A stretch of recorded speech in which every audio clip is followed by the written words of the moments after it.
All right, I'm back. Had to start all the way over, and unfortunately, I might get interrupted again. I promise you, the devil is a lie.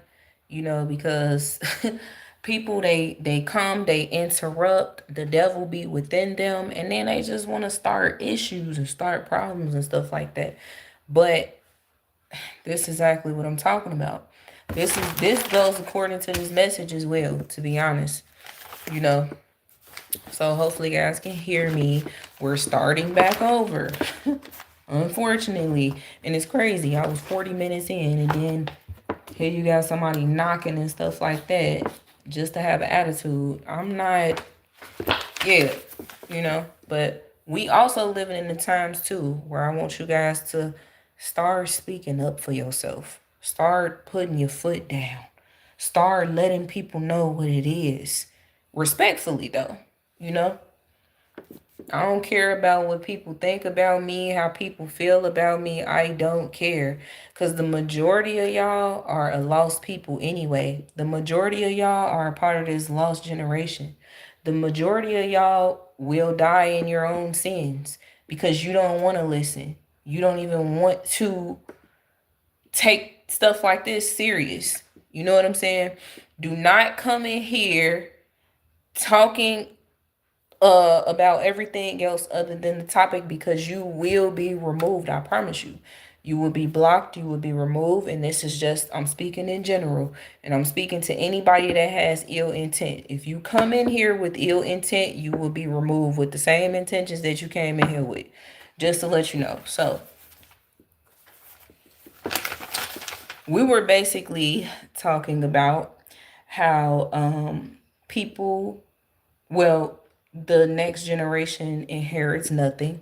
The next generation, in which we're talking about, are children, teenagers, and also adults as well. You know,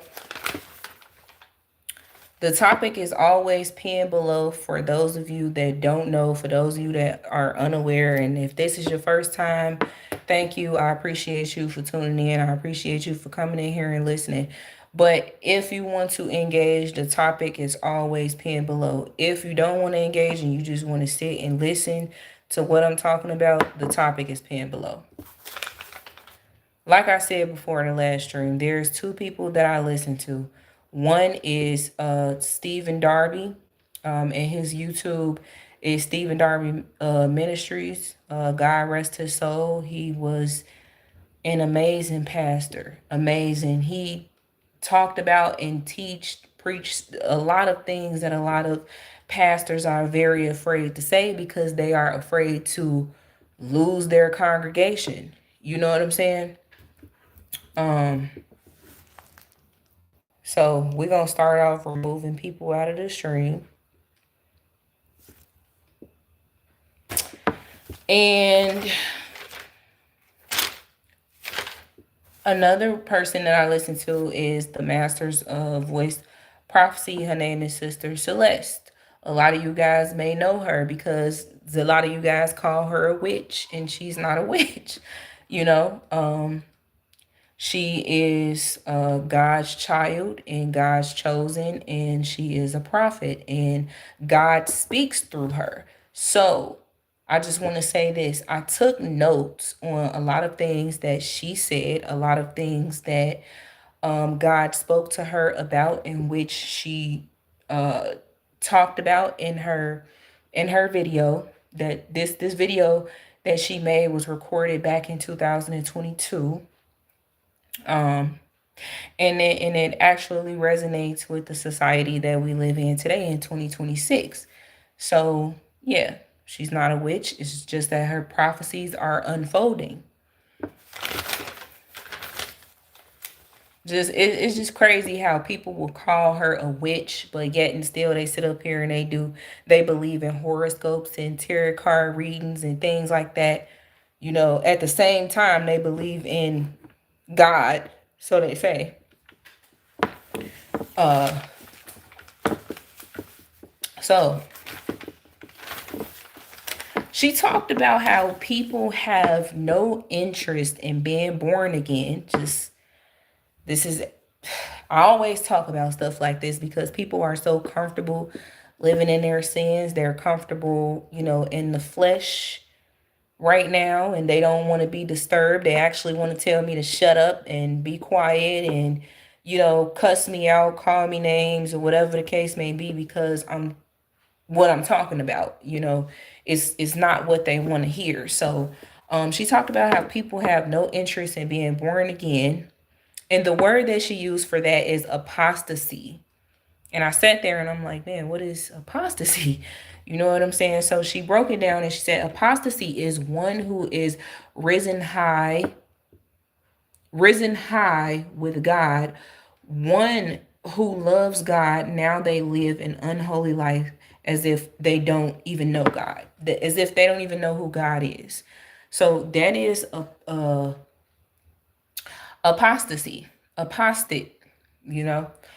Um, and I can honestly say that a lot of my relatives, family members, who introduced me to God, who always used to take me to church every Sunday, every Wednesday for Bible study. Um, Now look at them. In 2026, they've turned completely away. They turned completely away from God. They don't even know who God is anymore. They live their lives as if they never even. It's like when I speak about God, they believe that something is wrong with me now.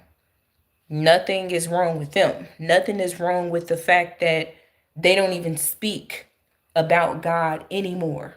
You know,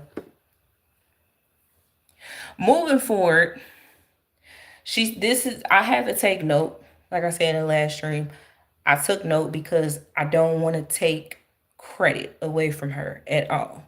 And I don't even want to call it credit, you know what I'm saying? Because this is God that's speaking through her, so I don't want to say the word credit. Um, God was speaking through her, and I took note on what she said. What she said is that God told her that the new generation of children will be judged for living a false and a double life, that they continue to. Sorry, let me say that over again. The new generation of children will be judged for living false and double lives. You, as the parent, will not find out about your child's true intentions until they die. And after the funeral, when you clean out their rooms, you'll find their secret journals, the abortion documents, the pornography downloads in their phones, the naked pictures in their phones, in their laptops. You won't even know that your child has already had 3 to 4 abortions already. You would believe that your child or your teenager is in love with this guy, and they just have a solidified relationship and everything is going good. You've met the guy, he's came over for dinner, he comes over in the morning to walk her to school, and they walk to school together, or whatever the case may be. But you don't even know that behind closed doors, your daughter has already had 3 to 4 abortions. You don't even know that your children are indulging in drugs. You don't even know about the condoms. You don't know about the secret bank accounts. You don't even know about their secret entire second life that they're living. And you want to know why? It's because a lot of these children are very wise at lying and keeping secrets. These are internet children. They have been and this is that was coming from, excuse me, that was a notation that I wrote down that was coming from God. He was speaking through Celeste. And what I want to say is a lot of these children are very wise at keeping secrets and lying, because these are internet babies. They're social media babies. These children are born into social media world. And all they see on the internet is lies. They know how to lie. All they see is their parents lying. They know how to lie. They know how to keep secrets. And most importantly, they got the system to back them up. The system will help your children lie and keep secrets. I had to write that down too. And that was something that, just came up in my head as I was just taking notes that day. The system will help your children lie and keep secrets. Because the fact that you wouldn't know as a parent that your child has already had 3 to 4 abortions is pretty much the system that's helping them. And you sit and you wonder why, and you're like, but how? How?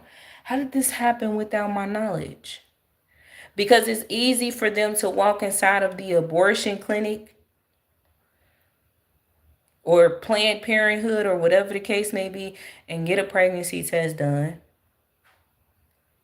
And then they have the women on that side to back them up and say, oh, it's okay, hun. You don't have to worry about anything. We won't tell your parents unless you want us to. We will keep this information sealed.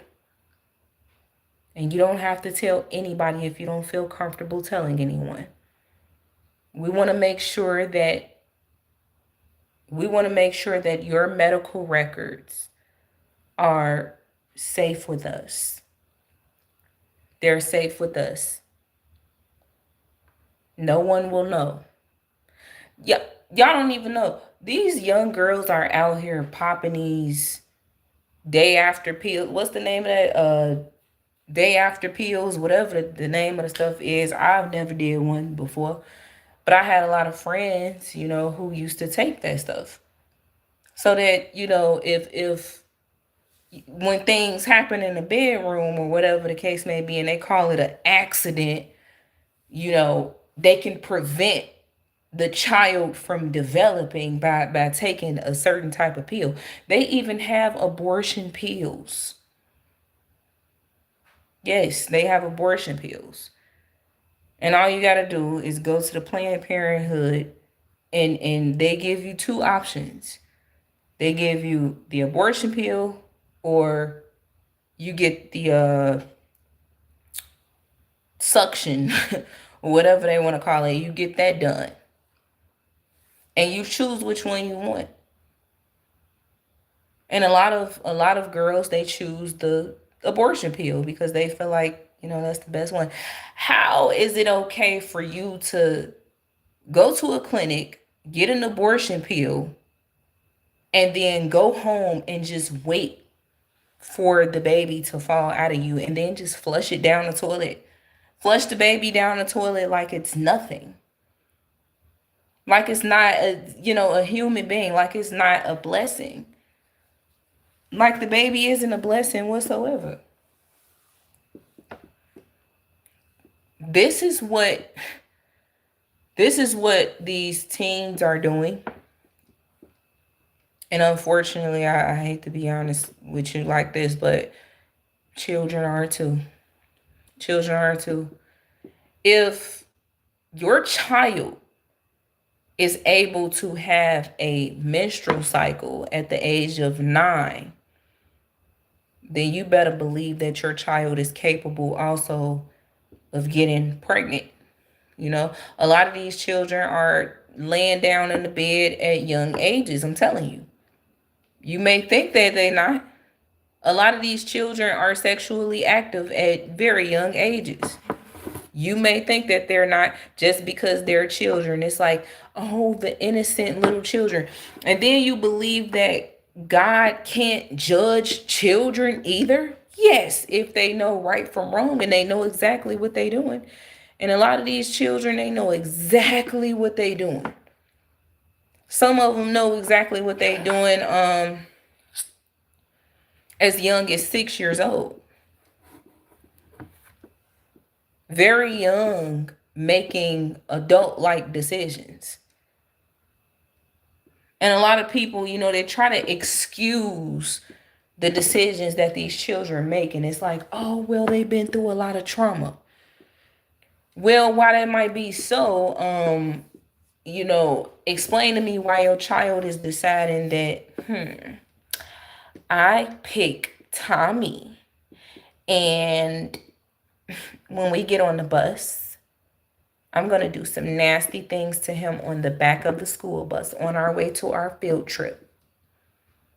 You really think your child don't know what sex is?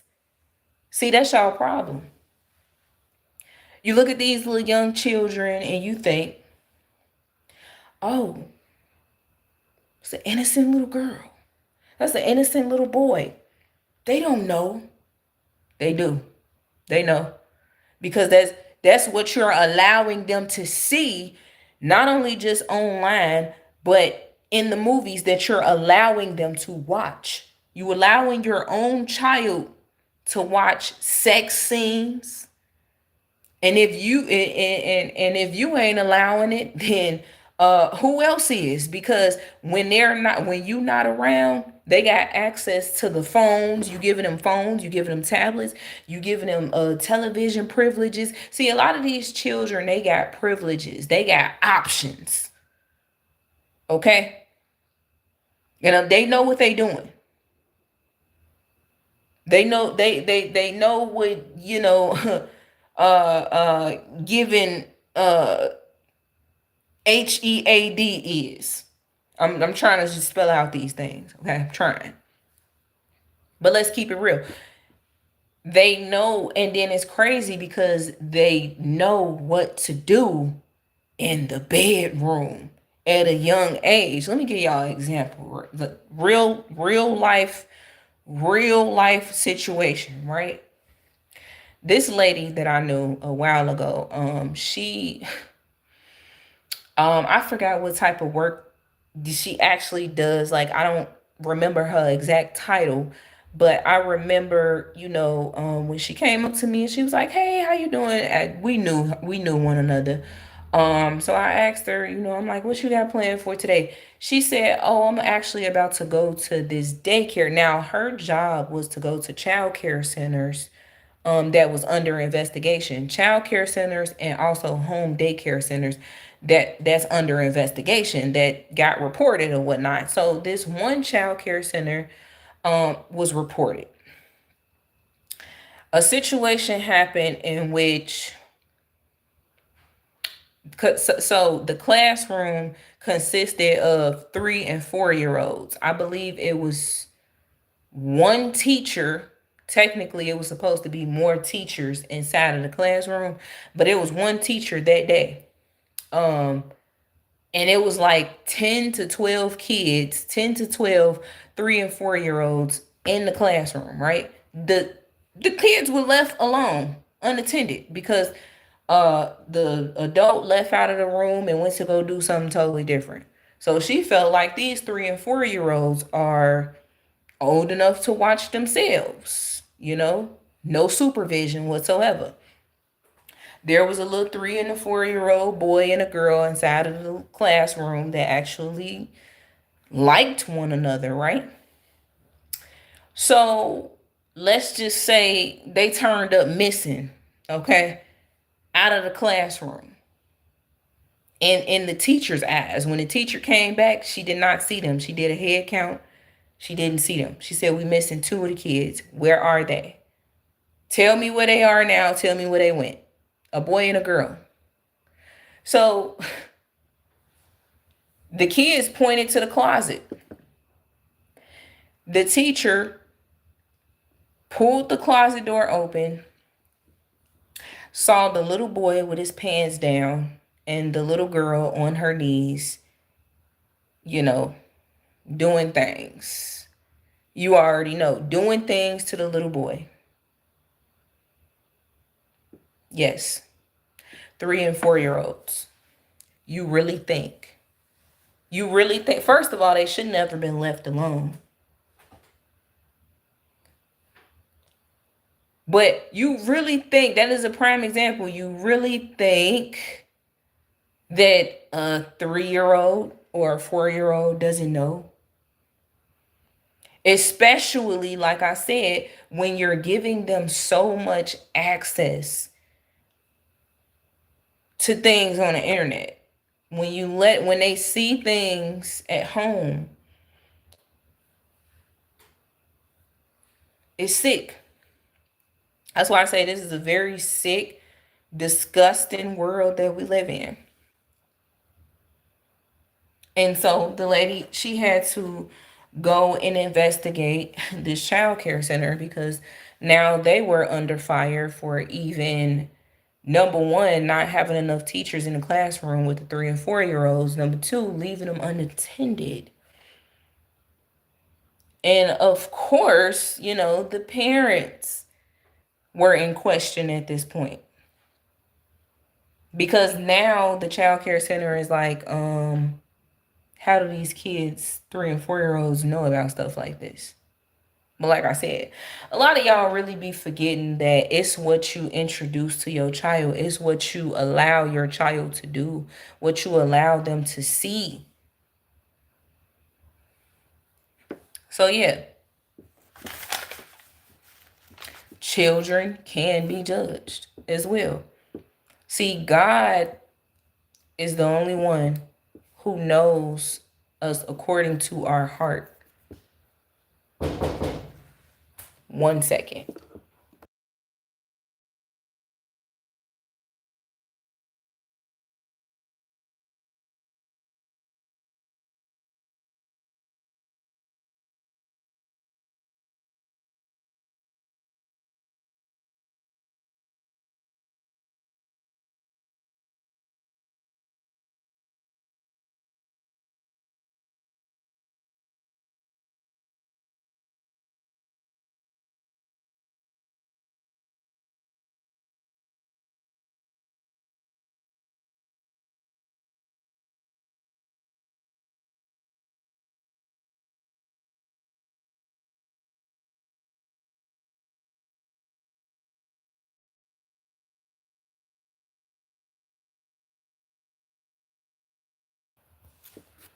Okay, so where were we? Sorry about that. So God judges us according to our hearts. God is the only one who knows us according to our hearts. We don't even know our own hearts. We don't know what we'll do next, what we capable of doing next. I just saw a video that's actually going viral, right? This guy, he went to work like it was a regular day. Black guy. He worked inside of a establishment And he was the only black guy that worked there. And the establishment that he worked in, all of the white folks was being racist towards him. He got sick and tired of it. Sick and tired of the racism. He didn't know how far he would go, but yes, he did have, thoughts about it, because he said he was getting fed up with the treatment. And he went as far as to buying a gun, getting his gun license and everything, just to go to work like it was a regular day. These people must have really thought it was sweet. They continued to antagonize him and bother him, and silently harass him at work and calling him all type of names. And he pulled out the gun and he shot up his workplace, and he shot and he killed one. I guess it was the supervisor, if I'm not mistaken, but he shot and killed him. And he said, "I did it, and you go ahead." He said, "Go ahead and just put me behind bars." In the interrogation room, when they questioned him and asked him why he did it, he sat there in front of the officers and he said they were being racist. And he said, he said, "I've never had to deal with that much racism that I've dealt with in my own workplace. Every day they were bothering me, and I had to ignore it. So I took matters into my own hands." And he said, "Yep, I killed him." He said, "You might as well just bury me now." That man was about as bold as I don't know what.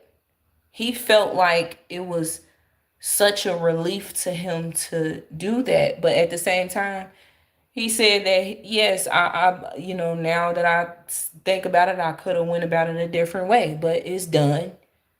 And now I gotta face my time. He said, "I'm pretty sure I have to live a long, long, long time behind bars." And the officers just shook their head up and down. He said, "Well, I'm willing to take whatever. Just take me to jail."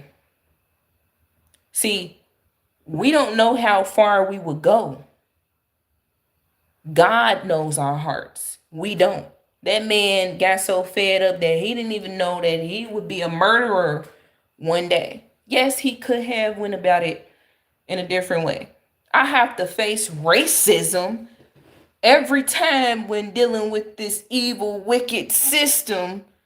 I'm pretty sure they probably watching me now. Who knows? Do I care? No, I don't. Because see, the thing is, I'm sick and tired of, holding back on what I can and I can't say.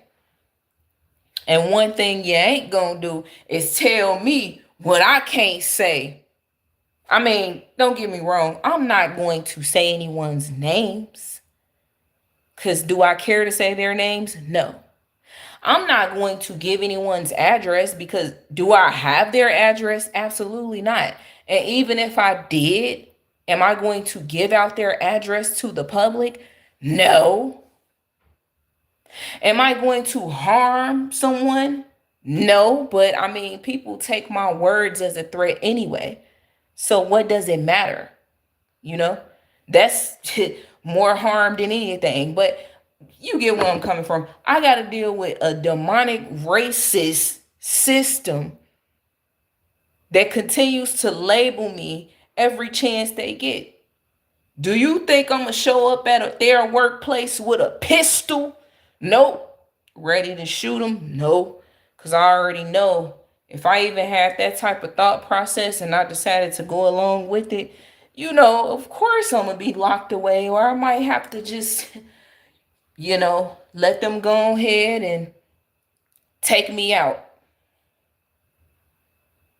We got to face racism every single day of our lives, though. Real talk. We got to face racism every single day of our lives. But, I mean, that's really like it, to be honest. I'm going to be honest with you. Y'all really need to start leaving people alone. And I'm talking to you racist people out there. Y'all really need to start leaving people, especially, you don't know what a person can be capable of. You never know, because they don't even know their own hearts. They don't even know what they're capable of. All they know is they getting sick and tired of you. And this, you know what? This gonna be for everybody in general. Leave people alone. Stop bothering people. Leave them alone. Even in traffic, leave them alone. You don't know how far they will go. A person will get so fed up that they'll lure you to their house and chop you up in pieces. And then bury you down in a basement. Like, you don't, people are crazy. Kids are too. That's why I call them children of the corn. Kids are crazy as I don't know what too. Everybody crazy. Shout out to my husband in the live stream. Yeah, you know what I'm saying? I have to deal with a racist system that's probably watching me right now. Like I said, you know, they said not to speak about my case and the things that they have. I think that I got to talk a little slow because, you know, people are very slow, real slow. And so what they do is they take my words and the things that I'm saying and they twist it around and they flip it, you know, and they try to make it seem like, oh, did you hear her at the 32-minute mark when she said it, I'm telling you, she's threatening us. And this means that, you know, because she has 9,000 subscribers, even though I don't know where that number came from. She has 9,000 subscribers. Someone's going to come and hunt us down. Someone. Because we know that her subscribers are diehard fans of her. I never thought that people idolized me like that. Like, geez, I'm not a doggone celebrity. What do you mean? I'm pretty sure that people like the truth. And I'm pretty sure that y'all don't. So it's like, did you hear her at the 33-minute mark? Did you hear what she said? Hold on. Let's run that back. Let's rewind it. And you see, this is what we're talking about right now. This is exactly why she's in this situation that she's in now. Let me tell you something. Because I took notes on this one. Let me tell you something. In order to apply what you've been taught, you need a circumstance. You know, I need circumstances. Thank you for putting roadblocks in front of me. I mean, you may feel like I'm going to give her another task to do, and another one, and another one, and another one. And we're going to keep going until she gets tired because we know she's going to give up. Listen. Everything is according to God's timing. And this is exactly why my title says Judgment Time. Because when you keep doing the stuff that you're doing, at this point, you playing with God. You ain't playing with me. I'm not about to play with you. I'm not about to play with her, them, they, he, she, it. I don't know. I'm not about to play with nobody. But I'm going to tell you who you is playing with at this point. You playing with God. And you playing with God's child. So keep on. Keep on. You are giving me circumstances and putting me in situations. And I just want to say I appreciate it so much. Because you know what? I wouldn't know who I am today if I didn't go through nothing at all. Unlike y'all, you know, you wouldn't be able to stand in my shoes, you know, the same shoes that I wear. You wouldn't be able to put your feet in them at all. You wouldn't even be able to defeat you. You know what I'm saying? You wouldn't even be able to defeat you yourself, the demon. So, I mean, hey, at the end of the day, guess what? I want to tell y'all something, because see, now y'all just made me skip all the way through my notes, okay?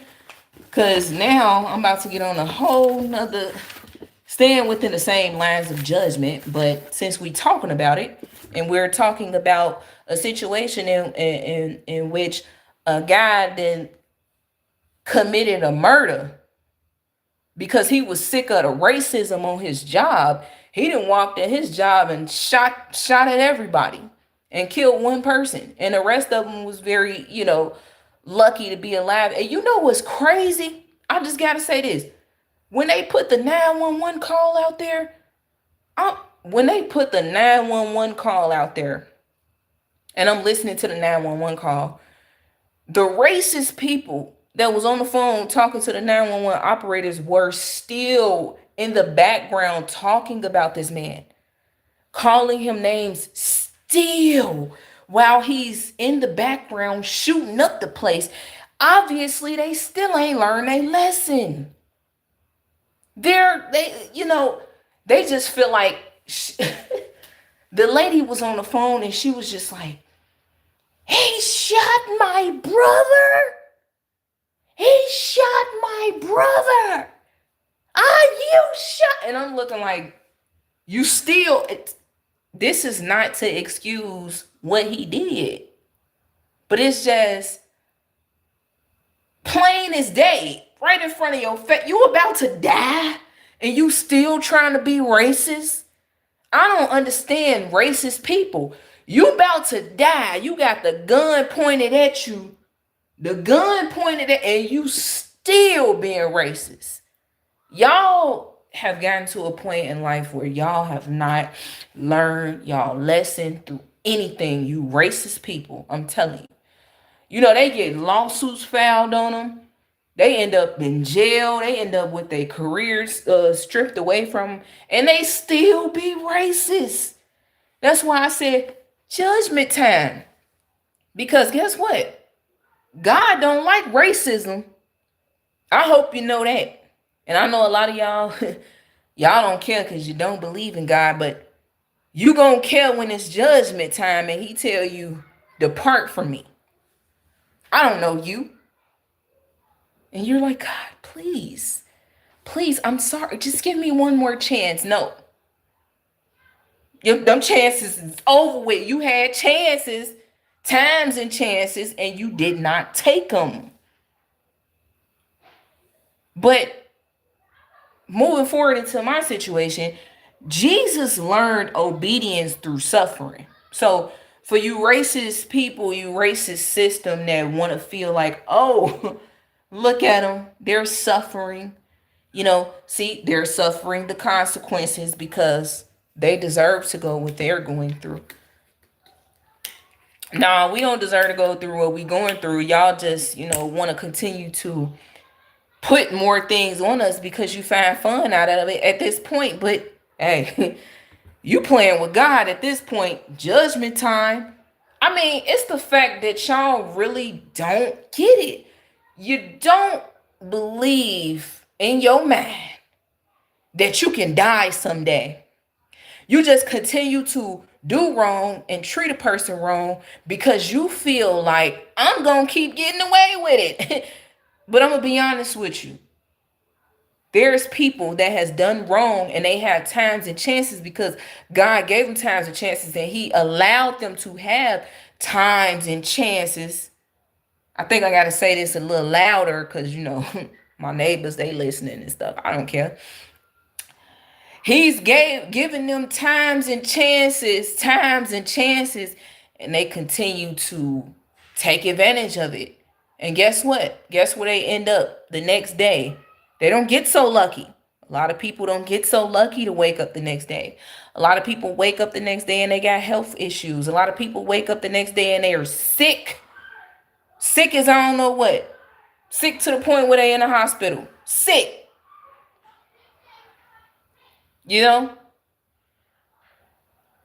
Exactly. And then they call themselves professionals. Make it make sense.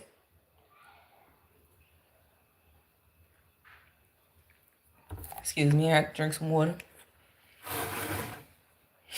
And I'm drinking it too for you thirsty people. But you should want to be thirsty for a message like this. You should actually want to. But I'm sure a lot of you people, you listen and you like, whatever. Here she go again. She just rambling. She just talking. She ain't talking about nothing. She ain't on nothing. Same old, same old. Just going according to the script, you know. I'm gonna go back to the young generation because they outside and they reckless and they wild. So let's go back to the young generation. We're gonna get back on to the cure for the entitled generation, the entire generation, in just a second. She goes on to say Americans are passing down. When she say Americans, she's talking about parents. Parents are passing down folklores. Folklores is like the Tooth Fairy, Santa Claus, all of these false tales that you're telling your children. But, and then you talking to them about pagan holidays, but you're not passing down biblical scriptures. You're not passing down God to them. And what is the result?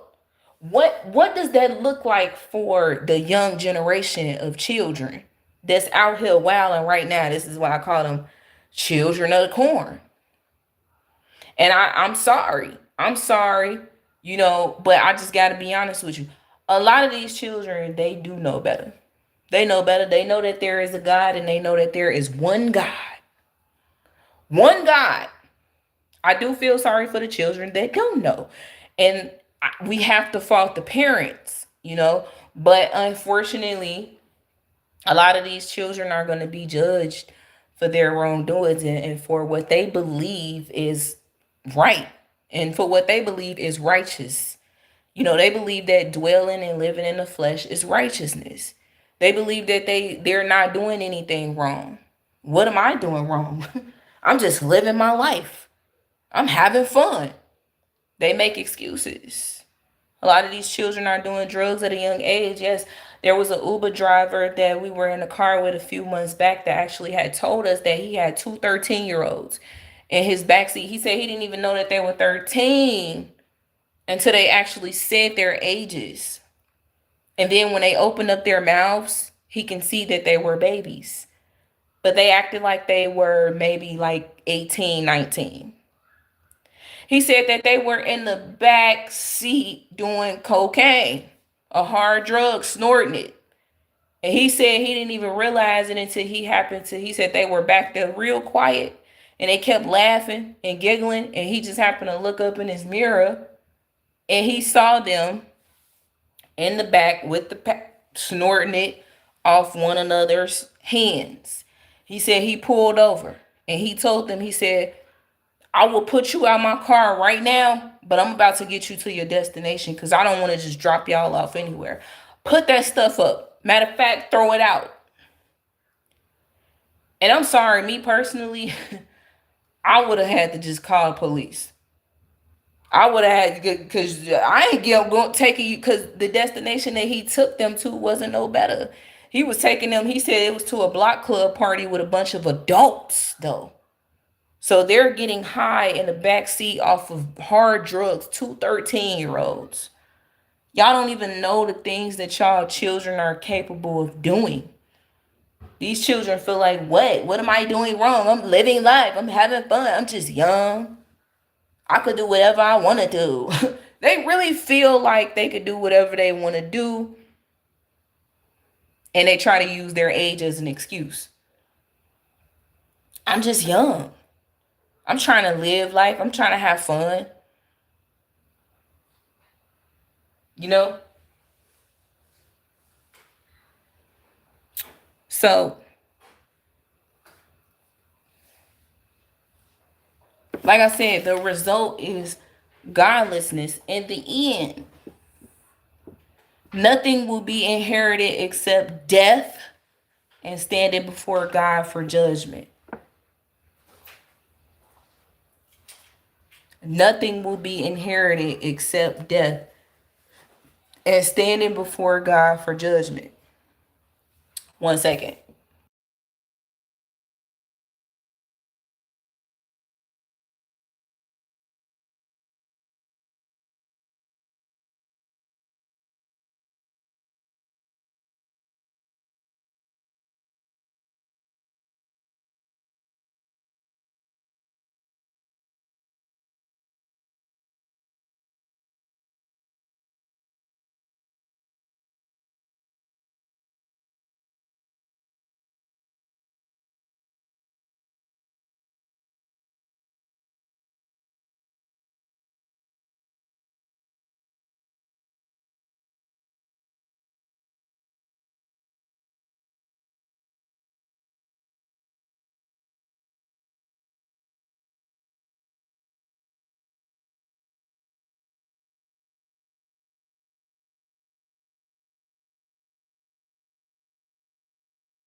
All right, sorry y'all.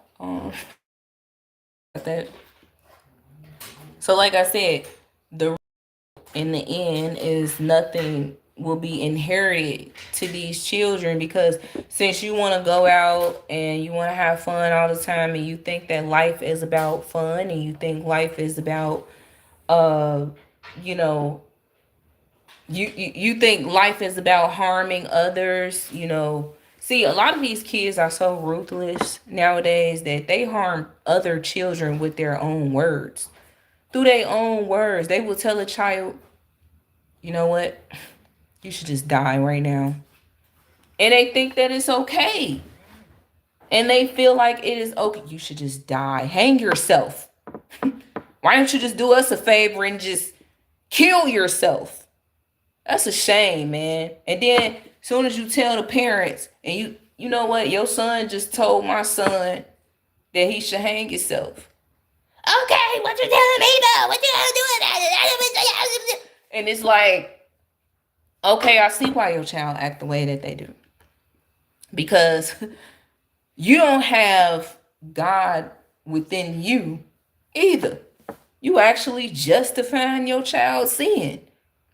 When you tell them that their child is doing, they continue to justify every wrongdoing that their child do. Okay, and he just a child. Come in this house. Now they cussing their child out, but it's not for the reasoning. It's not the reasoning about what you told them about what the child did. They cussing them out for their own satisfaction, because that's just how they live in their house, and that's a shame. They have no, like, literally nothing set in stone for when they pass away and what their children can take on after their death. The parents. It's like literally no inheritance whatsoever. Nothing. Except death. That's why a lot of these young, boys out here, these little young YNs, they out here wilding. And they feel like that the only thing that they can do for themselves is rob, kill, steal, destroy everything in their path, rap, do rap music, talking about a bunch of yumbo jumbo, not talking about nothing. And I get the whole, I get the dots. And like, what do you? Nothing. They feel like rapping is the only way out. They try to make it seem like it's the only way out of the struggle, but yet it's still they want to continue to live the struggle in life. Because see, they don't think, they feel like once I get this money, I'm gonna stay in the hood and I'm gonna stunt and I'm gonna show off and I'm gonna show off, how many guns I got, how much money I got saved. I'm gonna show the new Jordans that I just bought. Nothing. They can't inherit nothing from their parents because parents don't live with God, and within God is not within them. God is not in the household at all. And so they just sitting there, they just waiting on death. It's like any day now.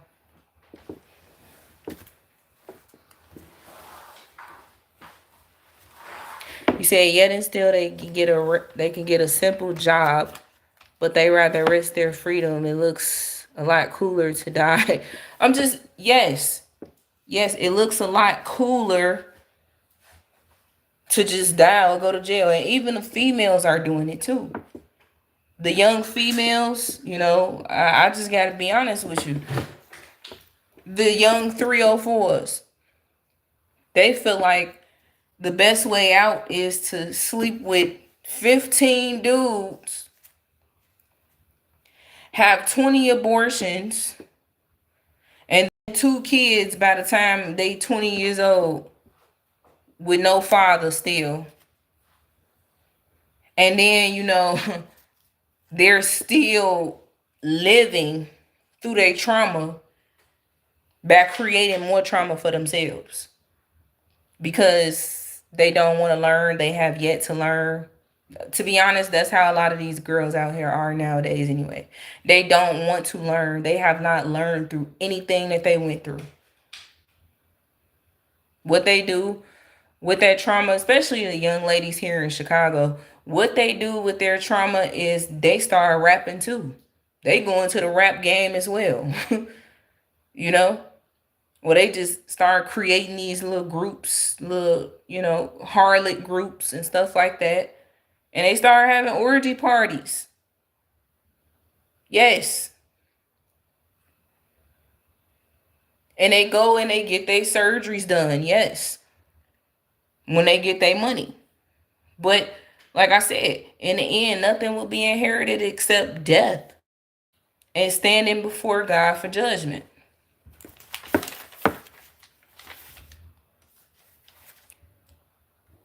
She said Americans make no effort to include God in their homes or their life. This is an atheist country, and they're giving a false form of the gospel.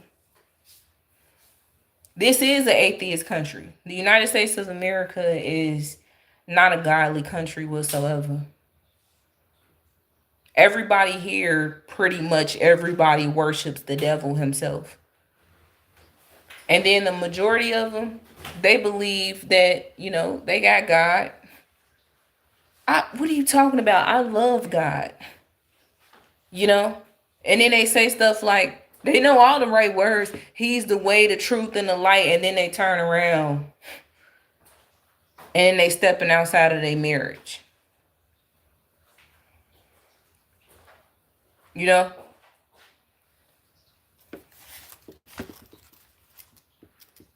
Americans make no effort.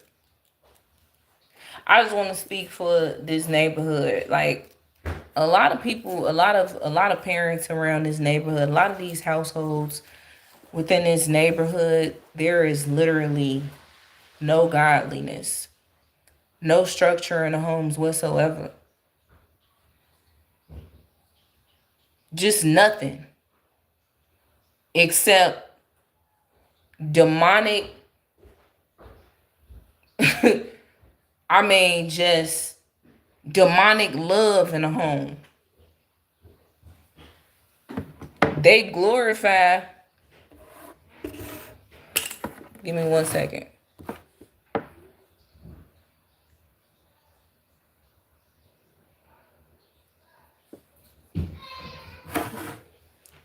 Okay.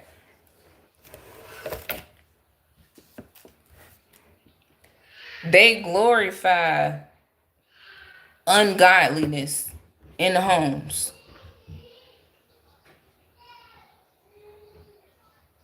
And it's sad because, I don't know what really goes on at everybody's home, but what I can see is what I can say is what I see.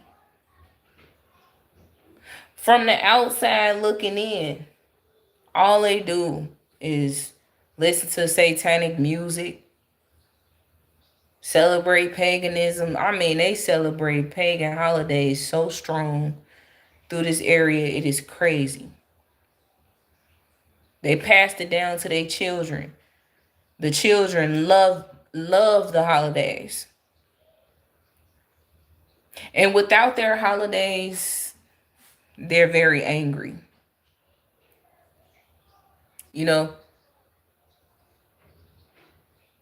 Me and my family, on the other hand, we wake up giving God all the honor and the glory, praying, starting our day off with prayer.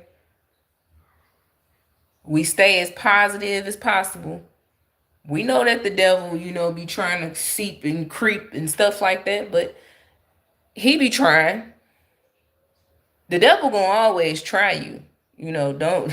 Don't get nothing twisted. The devil is going to try you some way, somehow. He will try you.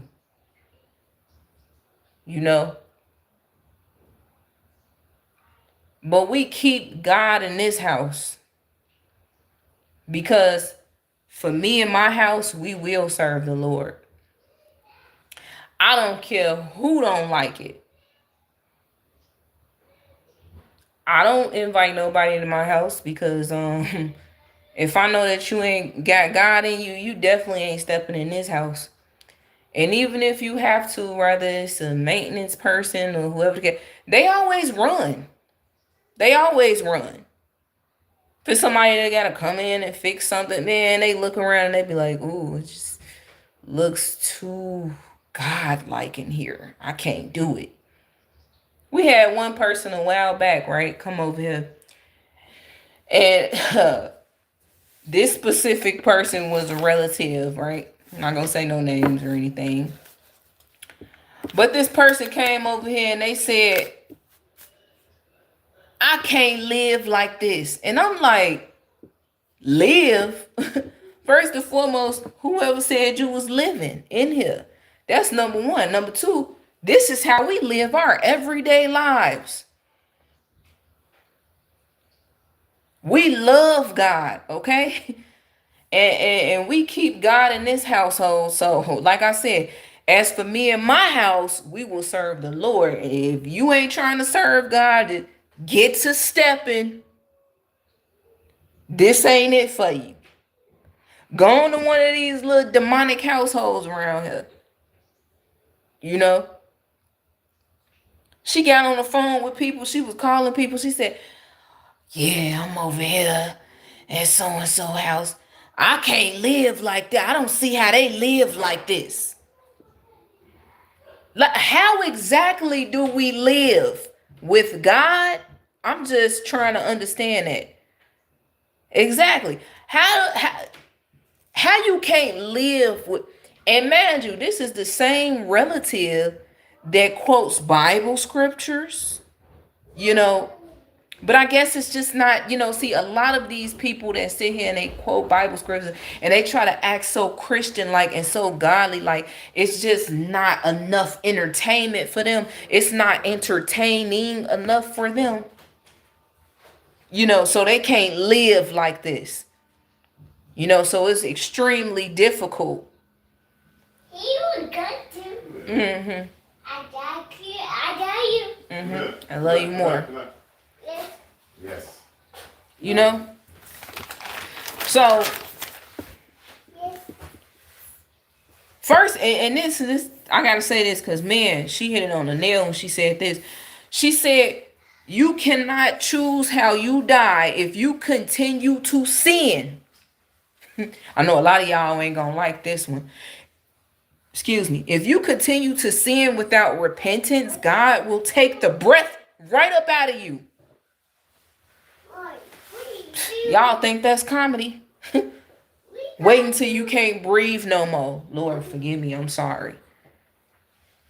But I'm just being honest. You sit here and you laugh and you kiki and you caca. And it's like everything that I'm saying is just pure comedy to you. What is she talking about? Oh, why don't she just live a little? She ain't talking about nothing.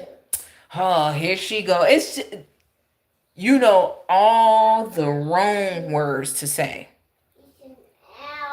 Until it get to that point where something tragic really happens. And you like, oh God, please. God, now you calling on God, but you ain't been calling on God up until a situation like that happened. I mean, it's the fact that a lot of you people believe that, you're immortal. Like you can continue to live on.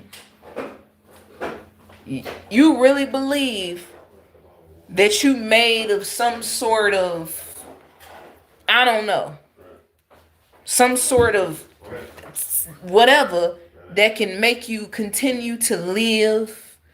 A lot of y'all believe that y'all are untouchable, but you forgetting that there is one God, and the God that there is, my God, oh, he gonna touch you. Oh, he gonna touch you. You ain't untouchable. Don't get it twisted. Like I said, you cannot choose how you die if you continue to sin without repentance. Because see, a lot of y'all believe I could just sin.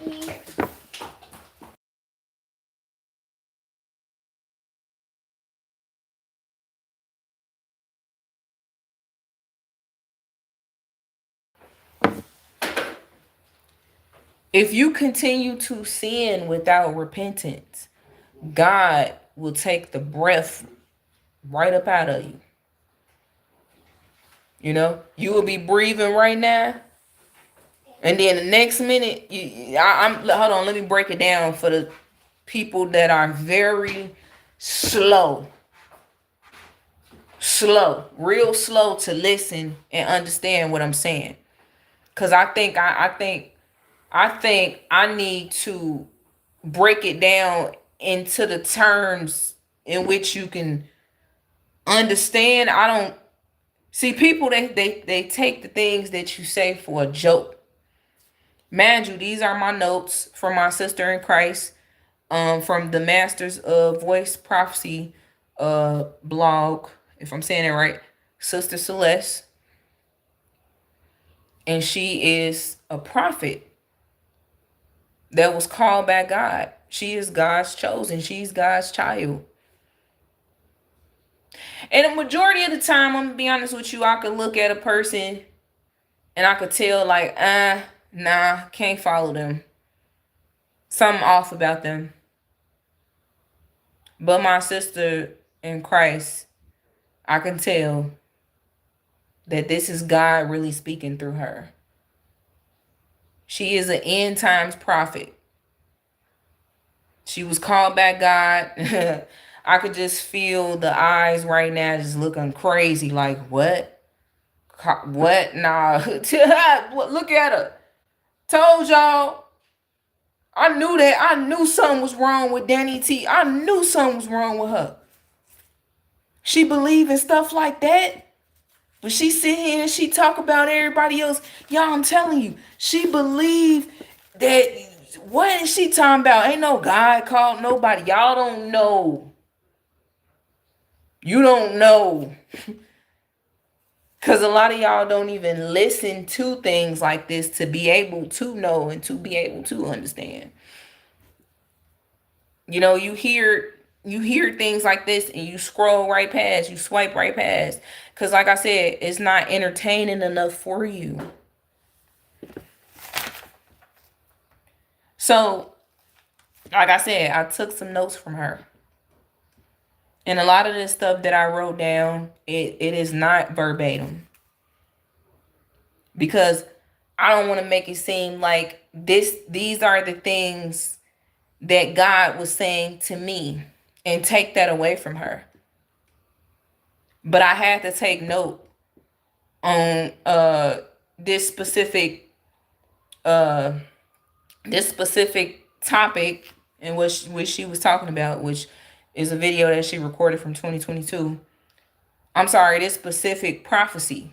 I felt like it was very important for me to just write some of this stuff down because a lot of y'all probably don't even know who she is. A lot of y'all probably never scrolled past or went to her channel or anything, or never even seen this specific video. This video is very important to me because I have children of my own. And all I can do is just pray for them. You know? All I can do is pray for them. But the child that I do have, I know one thing. Oh, she learning about God every single day.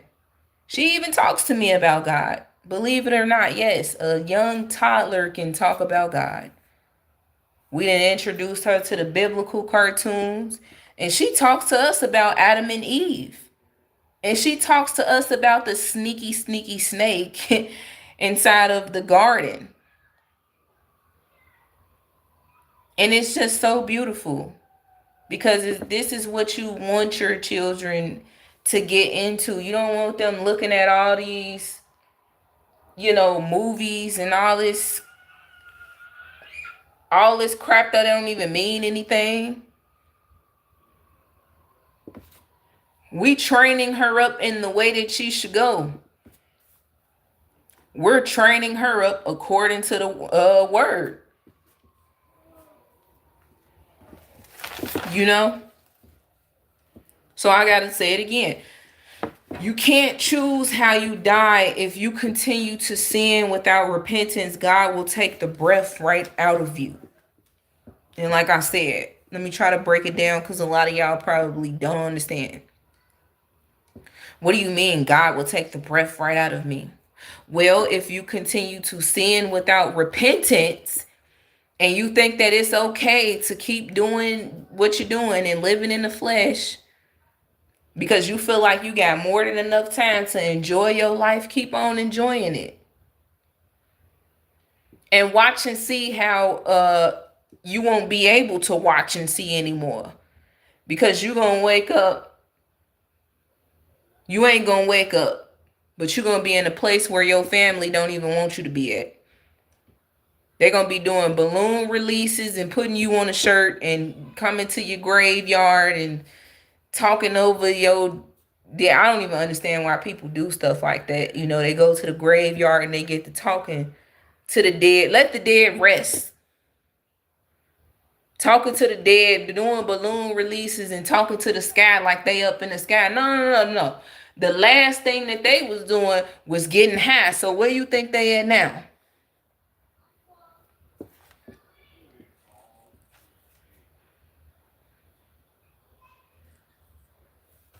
Exactly. The topic is pinned below for the people that is just now entering the stream. Judgment time. And we are talking about the judgment amongst this generation of children and teens, and the judgment that is amongst children across the land overall. And I'm not just talking about young children, okay? Because like she said, if you an adult, you are somebody's child. I'm someone's child. No matter how old I am. I don't care if I'm 67 years old, I'm still somebody's child. I don't care if you 92, you still somebody's child. Because believe it or not, there is 80 plus year olds that's still sinning to this day. I'm trying to see how you 80 plus years old and you still ain't get it through your thick skull. How? How you 80 plus years old and you still getting drunk and getting high? Like I said, a loved one that passes away, you know, and y'all doing balloon releases, and you know that the last thing that you saw them doing was the wrong thing. And you know for a fact they ain't never repent. You know for a fact that the last conversation you had with them, they wasn't talking about God. They never even mentioned God. But y'all be rest in heaven, rest in peace. You know doggone well that they not resting in no type of peace. And we gotta be honest here. Cause a lot of y'all, and including myself, we have relatives that live their lives all the way up until it was time for them to go. Rather they die from an illness, rather they die from a car accident, rather they die from, a tragic situation, rather they just passed away out of nowhere. Who knows? Who knows? But a lot of our relatives and a lot of our friends and the people that we know, they did not repent. A lot of them did not live with God in their hearts at all. So we know where they at. We got to stop being in denial about that. See, a lot of y'all just be afraid to say it. You don't want to say that they in hell because you feel like that's disrespectful. It ain't disrespectful. That's just where they at. And you just have to live with that. You got to accept that. Seriously. It was hard for me to finally accept that A lot of my relatives are actually in hell. Okay? Because I'm like, no, they was old. Like, why would you know what I'm saying? I had like this basic mindset, the same mindset that a lot of you guys possess. I just had a brain. That's all I had. I couldn't even think right with my brain. I wasn't even thinking like, oh, they did wrong, so they're probably in hell. The only time I felt like a person went to hell, like one of my relatives or a friend or something, is when I saw them actually really doing wrong for real. Like being a drug dealer their whole entire lives, or, you know, um, toting a gun, or, in and out of prison, or, being a prostitute or something like that. Then when they pass away, I'm like, I already know they in hell. But see, the thing is, God judges us according to our hearts. And a lot of our relatives are just flat out evil. A lot of, friends that you've had are just flat out evil because, see, he he strategically judges us. Seriously. You think that he's going to miss any piece of judgment? Because he's not. He got straight up receipts from the time when you knew better, all the way up in time, all the way up until the time where you knew so much better, to where you were supposed to do better, to the point where you were supposed to change, but you failed at that. You refused to do it. You know, he's going to judge you accordingly. And when I tell you he got receipts on us, you better believe it. That's exactly why I always be, talking about change all the time. And I feel like it is very important for us to change, and wake up and be renewed. And I feel like most importantly, it's definitely, um I feel like it's important for you to carry your cross, and not give it to somebody else and have them to help you carry your cross. No, no, no. You carry your cross. Carry your cross. Go through what you're going through so you can get through it, so you can learn from it. Because who will you be if you don't learn anything? Just who will you be?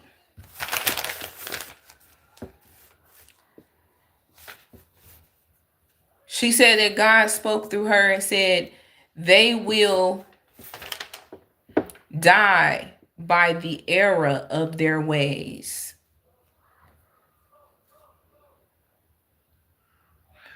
By God's, one second, because I was writing so fast.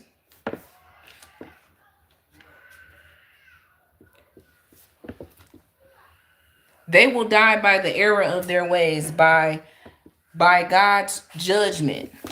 It was another word I said in between it, but I can't even read it. They'll die by law. No recommendations, not able to refuse unless.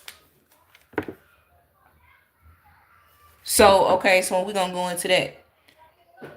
Said that God told her they'll die by law. Because when it all comes down to it, in the end times, believe it, and excuse my background, y'all. I got my doggone door open, and there's a lot of kids outside because it feels good outside, and they out there playing and screaming and stuff like that. Yeah, I don't know what that's about.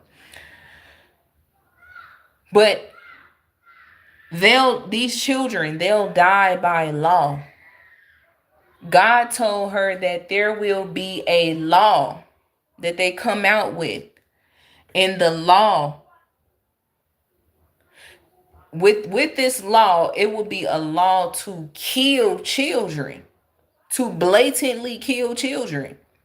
And as the parent, you won't be able to refuse it at all because it's a law. It's set in stone. There's absolutely nothing you can do about it. Nothing.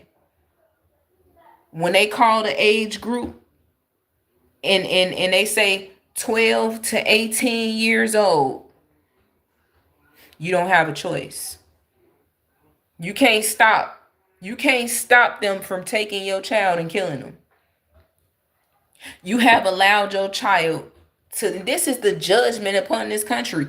You have allowed your child to dwell in the flesh they entire life of living, rather they 12, rather they 13, rather they 14, rather they 18, doesn't matter. You have literally sat there and allowed them to continue to dwell in the flesh up until this law comes to pass. And then when it is said that all children, calling all children and teens between the ages of 12 and 18 line up so that you can be harmed.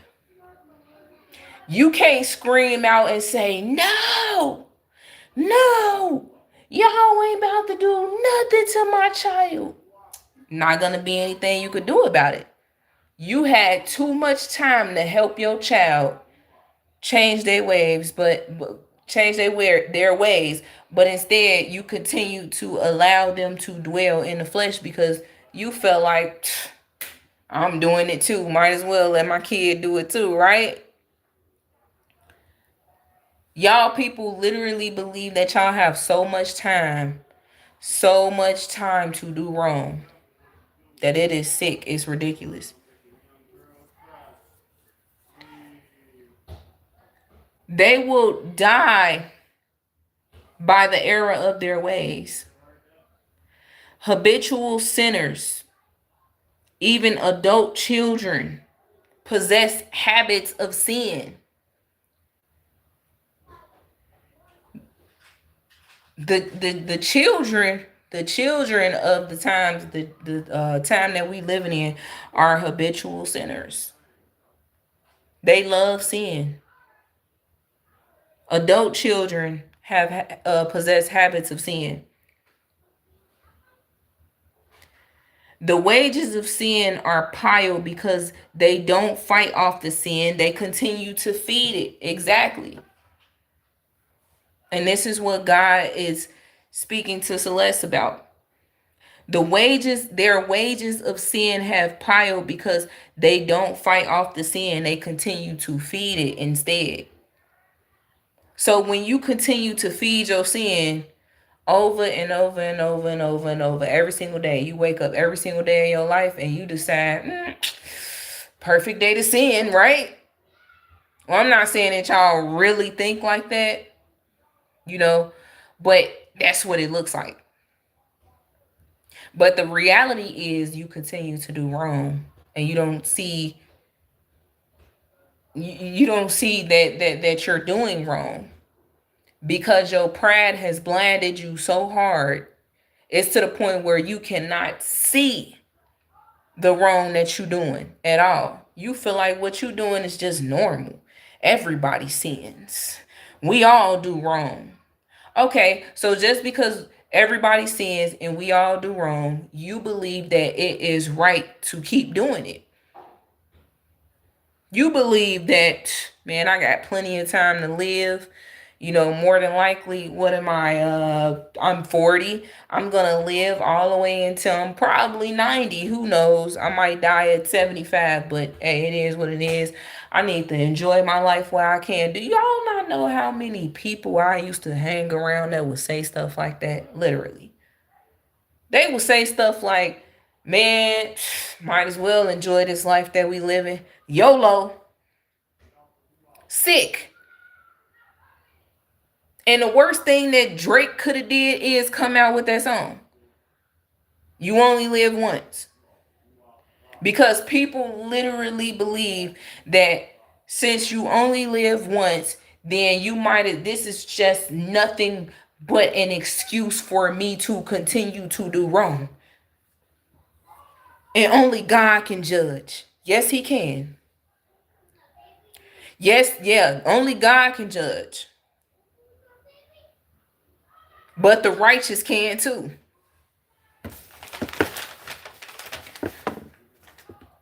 You can't choose how you die if you continue to sin without repentance. God will take the breath right up out of you. Stop thinking that stop thinking that you're untouchable. Please. Cause we all die and we all gotta go someday. And that's why I keep saying you should definitely be grateful for being able to wake up every single day of your life. I mean, literally grateful. You can't choose how you die. You can leave up you can leave from your job right now, and I'm not trying to say anything negative or but this is just a prime example. A person can leave from their job right now on their way home and get into a tragic car accident. And next thing you know, they family crying all over the news for them. Oh, Thomas was such a great person. He didn't do anything to anybody. But Thomas didn't keep God first, though.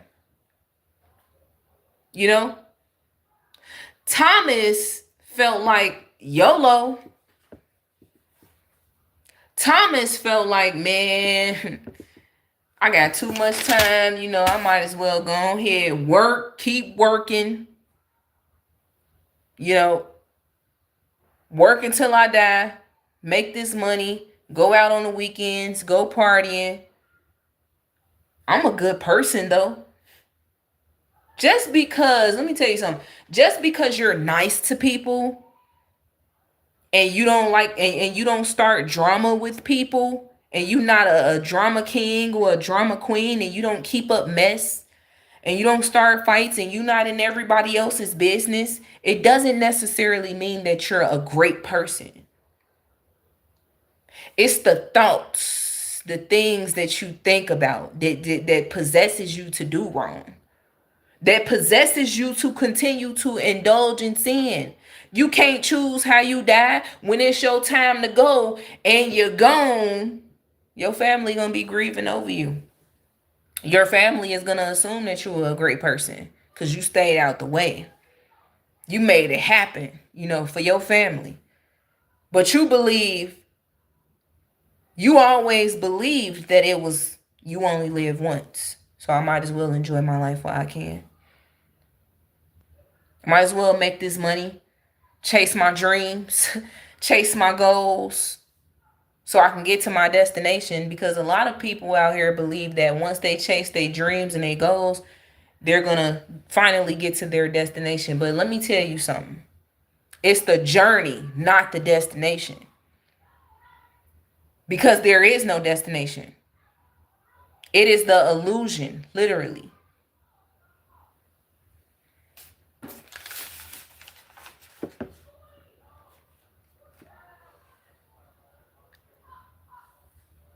Adult children and children are live streaming porn. This is what God is saying to Sister Celeste. And he's telling her to warn the people about the reasons why he will judge them accordingly. He says adult children and children are live streaming porn from their phones through OnlyFans. OnlyFans is the fastest way to make money. They are using parents. They are using your electricity in your house. They plugging their phones up into your wall sockets and they tablets or whatever they got, whatever device they got, and they're live streaming themselves naked in their room to make their bank accounts fat so they can go shopping and get everything that they always wanted, everything that you ain't gonna help them get. And you wondering, how my daughter doing good for herself. She got a job, she making some money, she making it happen. She got her little side job. You don't know what type of side job she get. That side job that she got is upstairs in that bedroom that she sleep in your house. Taking her clothes off, showing it to the whole world so she can make some money. Because it's all about the Benjamins, baby, right? They are using your outlets to keep cash in their pockets. Literally, the outlets in your house, they using it to keep cash in their pockets, to keep the cash flow. Because they're tired of waiting.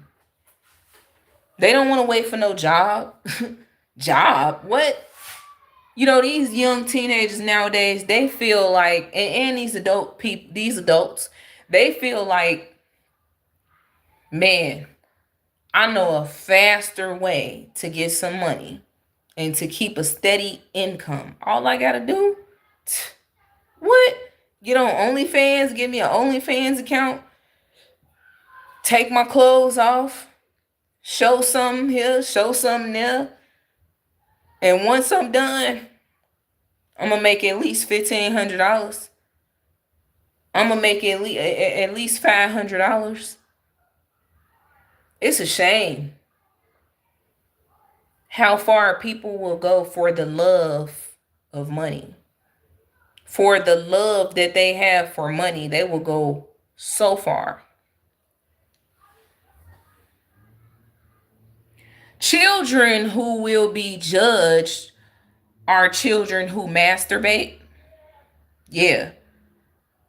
Homosexual, transsexual children, loveless, cold, narcissistic, manipulating lovers of themselves, adulterers.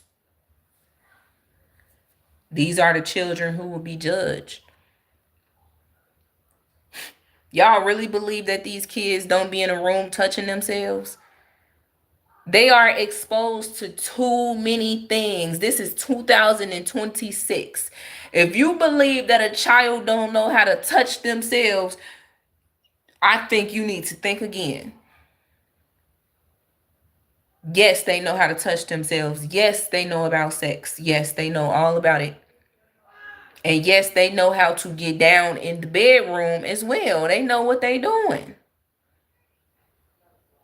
Because they watch you, they exposed to too much, and y'all are exposing them to too much. Give me 1 second.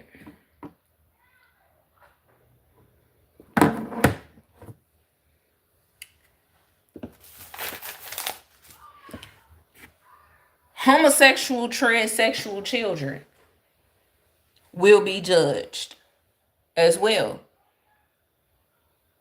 Children who feel like, although they were born a boy, you know, they're a girl and they can do girl things and they can wear girl clothes.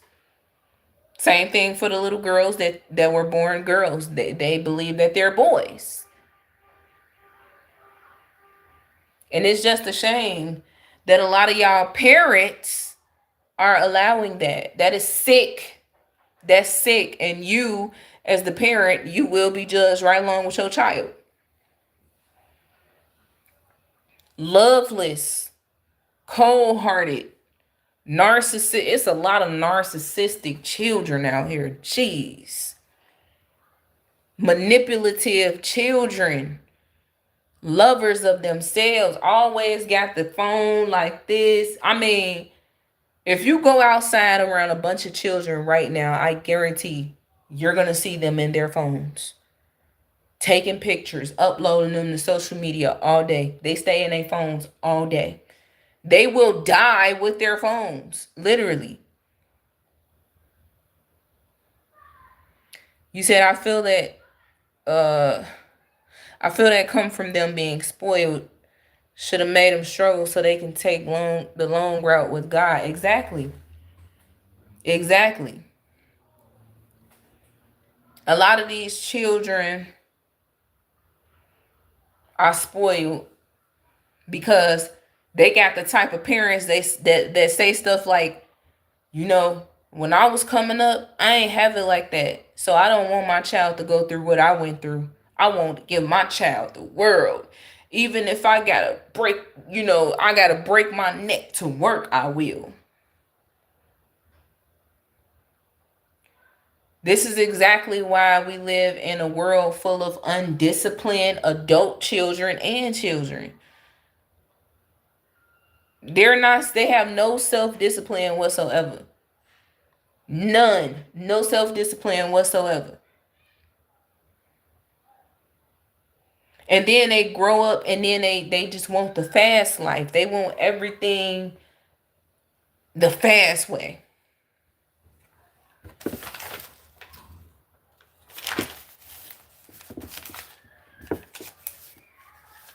She said, sugar daddying. Okay. This is the part right here that a lot of y'all men need to listen to. And also a lot of you women need to listen to this, especially women with children. But unfortunately, a lot of you women, y'all probably already doing this. You got sugar daddies.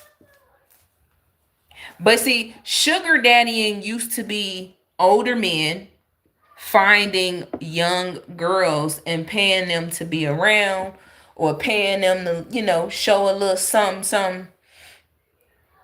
I had a lot of friends back when I was in high school that were dating older guys that did not have jobs, but the older guys that they were dating was giving them cars, they were giving them phones, they was giving them money, new shoes, clothes. It was sick to see a 16-year-old friend of mine's chilling and hanging out with a 60-plus-year-old man that was supposed to be that's old enough to be her grandfather. You know? And she let him have his way with her because he found her and he bribed her and she went on for it. Cause she like, man, I can't, what? $400. I can use that. I can get whatever I want. 400? You sure? And you gonna let me see your car? And I could pull up at school? What? Yes. But see, now we living in the times where the new thing is called sugar baby. I know a lot of y'all like sugar baby. Yes. The new thing is called sugar baby. Young females selling their bodies and taking naked pictures and finding old men, going out here searching for old men to pay their bills. They get new phones, getting cars, like I said, going to expensive 5-star restaurants, going on expensive trips with the girls. The new thing in the times that we living in is the young girls are seeking the older men. And it ain't, it's not the opposite anymore. They're pushing themselves out here, rather it's through OnlyFans or rather it's through them just being on the hunt and looking for an older guy, that they can, show a little something to or hang out with so that he can give them some money. Just so they can get the finer things in life.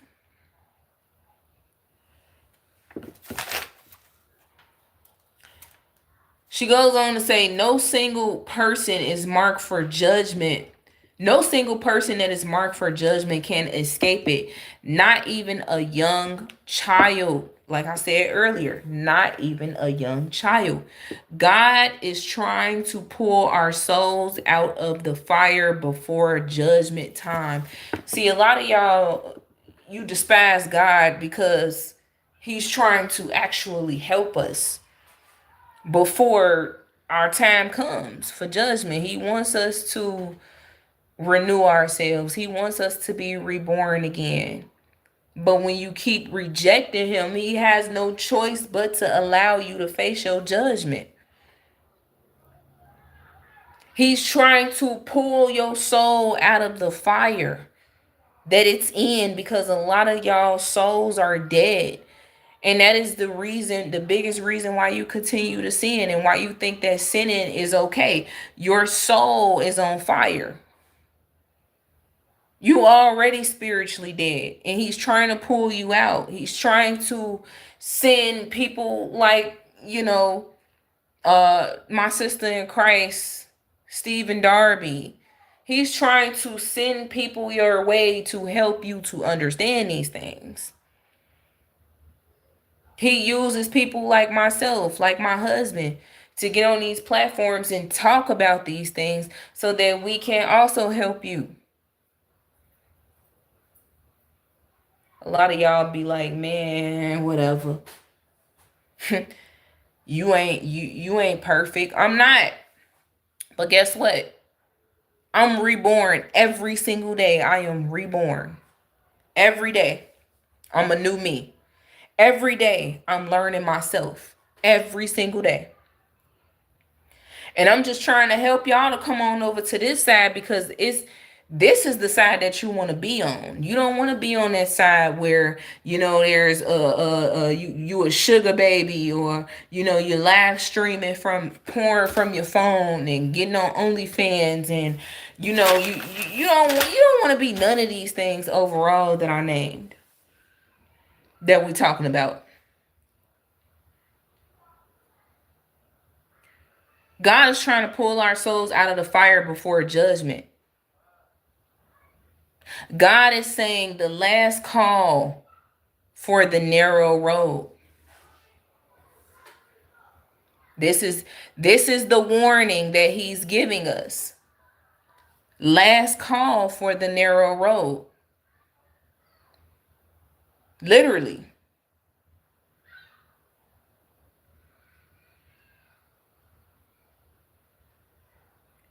So God is also saying that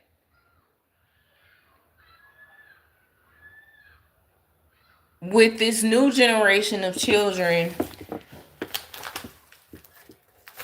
they'll have genetic defects. They'll be juiced up, obviously vaccinated. Grandchildren will become a thing of the past. And they'll only be interested in sex and the pleasure of it. They will not want children at all of their own.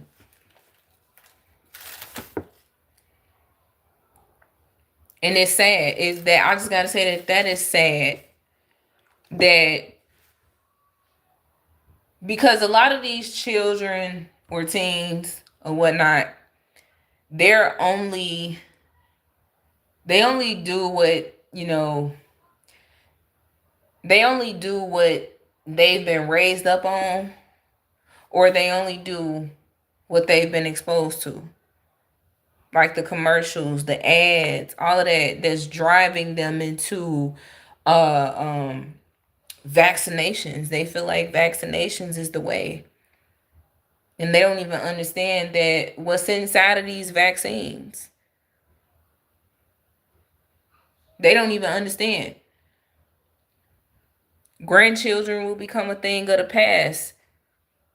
This is pretty much the last generation right here. Because a lot of them don't believe that they should be able to, they don't even want to have children of their own. We're gonna get you out of here.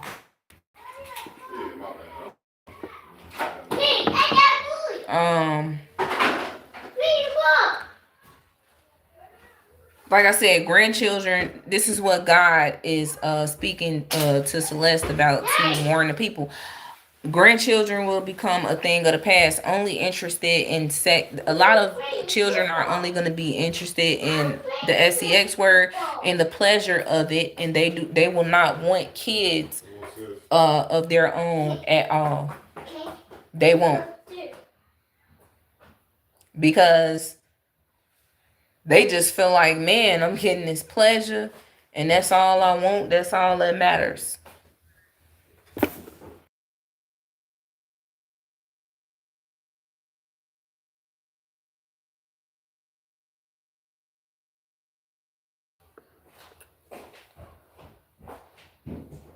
In these households, what is being taught is moral grounding only. Moral grounding only. Moral grounding is when you take the law of God out of you take the law of God out. Good people who raise their children of moral grounding only,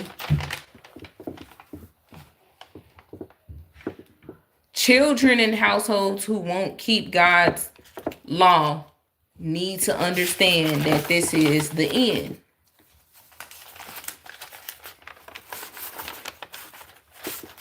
So, again, a lot of people inside of these households and whatnot, they you might have some parents that's raising their children good, but only on moral grounding.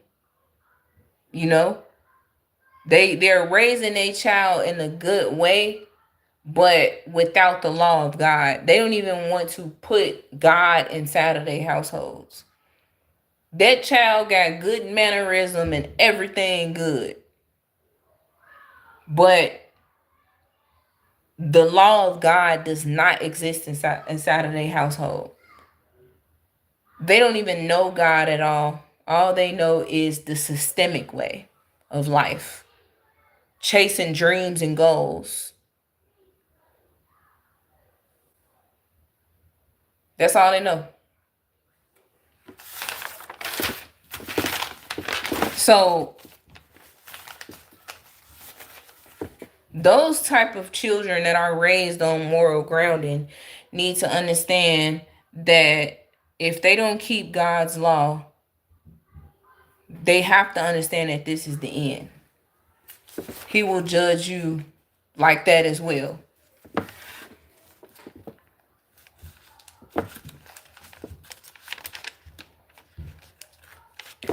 When you make excuses to not get married while in a long-term relationship, you are fornicating. There's a lot of people out here that feel like, man, I'm in a long-term relationship. I'm happy. I don't think marriage is the way. I don't want to get married. You know, they don't even understand that that's fornication. Marriage is the way. We want to get married. You want to get married. Trust me.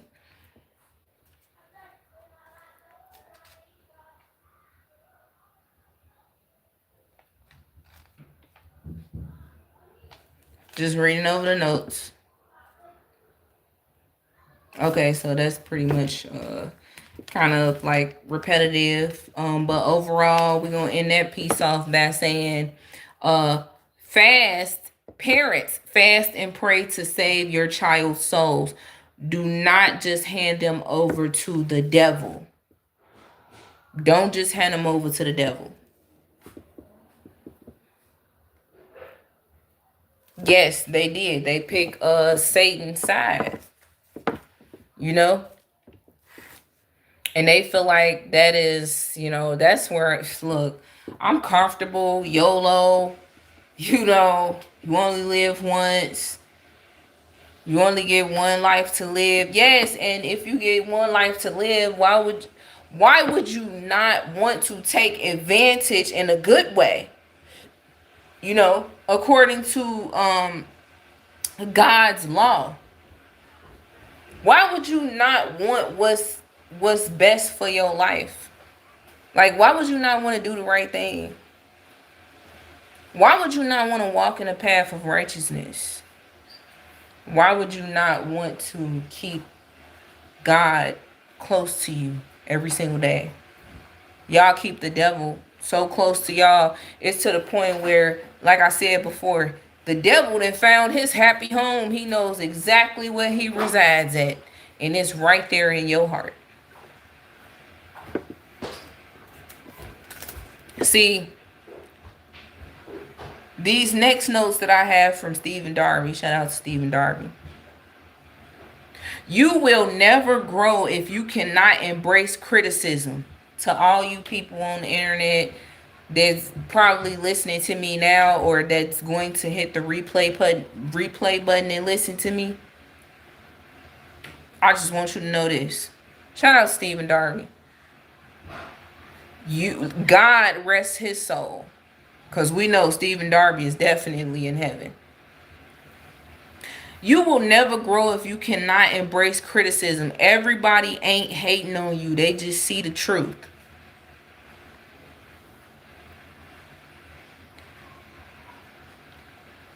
Embrace the cross. Embrace the cross. True disciples sign up for hardship. He say true disciples will sign up for hardship. We have to understand too, Jesus learned obedience through suffering. And when you suffer harder, you suffer harder when you struggle, is what I meant to say. I meant to say that. If you haven't been through anything in your life, there is no depth, no depth, no depth. DEPTH, okay? Not death. No root, no wisdom. None of that can be applied if you ain't went through nothing in your life. Y'all be sitting up here trying to take the easy way out. Man, I ain't finna go through that. Y'all crazy as ever. That can't be me. How can you sit there and really go through stuff? Man, I would have been did this. I would have been did that. Man, y'all good, man. Y'all good, because I can't go through what y'all going through. Y'all not know how many of my own family members and told me, girl, you strong, because I could never. If that was me, I would have been gave up. What? You would? Says the person that tells me to be strong every chance they get. Be strong, girl. You got this. For real? Because if it was you, oh, let me guess. You ain't got this. If it was you, you ain't got this. So if you haven't been through anything because you won't allow yourself to go through anything, there would be no wisdom. And like I said earlier, in order to apply what you've been taught, you need a circumstance. That's the only way how you could go through something. That's the only way how can I say that? Right. That is the only way how you can teach others. It's when you go through a certain circumstance in your life. How to become better in your life. How to become a better you. Because you have applied it. You need a circumstance. The warfare of Satan is God's trial. The warfare of Satan is God's trial.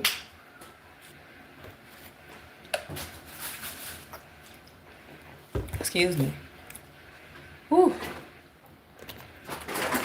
Mouth dry, throat dry. Man.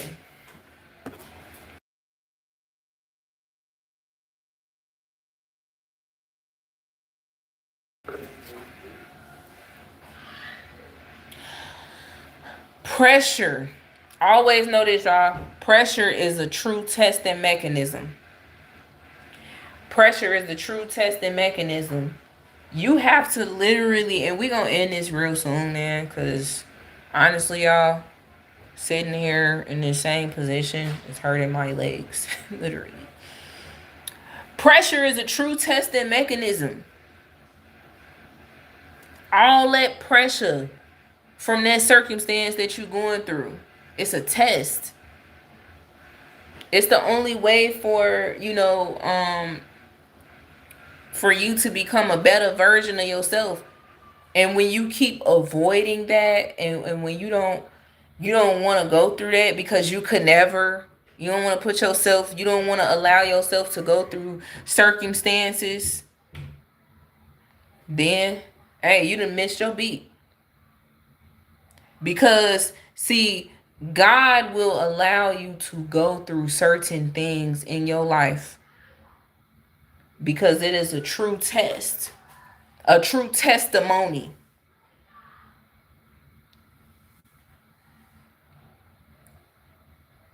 And another thing he said, the problem is you accept people who ain't never been tested. Yeah, stop accepting people in y'all lives who has never went through anything. And this new thing I tell my husband all the time, and what I be telling other people. If you ain't talking about God, you ain't talking about nothing. I don't want to talk to you if you ain't talking about God. There is nothing to talk about, literally. Unless I have to talk to you. Like if we conducting business or something like that. But if you a relative trying to reach back out to me, if you a friend, a old friend or whatever the case may be, you ain't talking about God, then we ain't got nothing to talk about. If you a person on this internet that's trying to reach out to me, if you ain't talking about God, you ain't talking about nothing, and I don't want to hear what you got to say. And it might sound, very cocky to a lot of people, but how? I'm talking about God. How is that being cocky?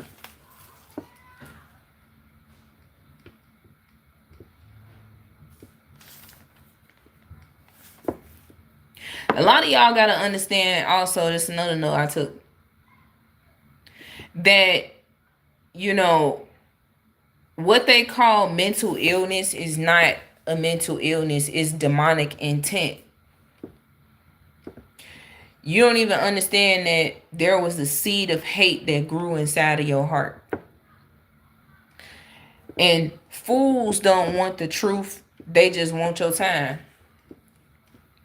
Yeah, he said that. These fools, they don't want the truth, they just want your time.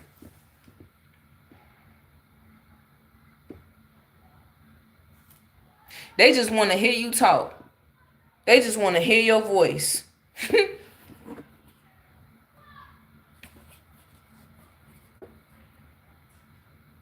I had a person, I promise you, this person used to always call my phone randomly.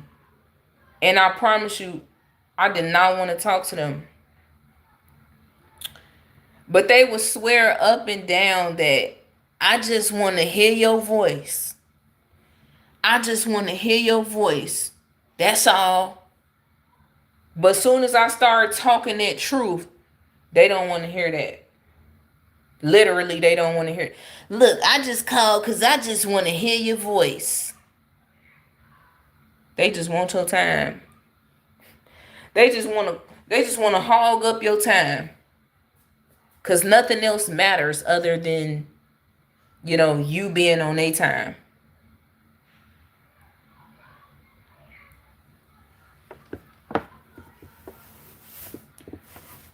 When I say carry your cross, I know a lot of y'all probably like, what are you talking about? Carry your cross, right? The spiritual meaning, this is Stephen Darby's personal understanding. The cross is everything in life that is unfair. Everything in life that is unfair. And when you have no power to change or control the things that has happened to you. Yep. So when you got to carry your cross, you have to carry everything in life that is unfair. When you come to the realization that you don't have the power to change or control the things that's happened to you, you carrying your cross. And don't put that cross off on nobody just because it's too heavy. It's too much weight to bear. You can't take it no more. It's weighing you down. Man, I can't do this, man. If you complain, then you're missing the purpose of the cross. How can you make yourself, literally, they just want to hear your voice. How can you make yourself a better version of you if you won't carry your cross? But all you can do is complain because you want somebody else to carry it for you. You need help.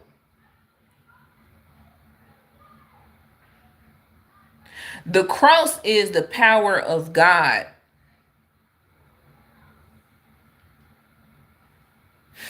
Yep. He said people play the victim role because they project on you what they refuse to carry. Yep. What they refuse to carry in their own lives.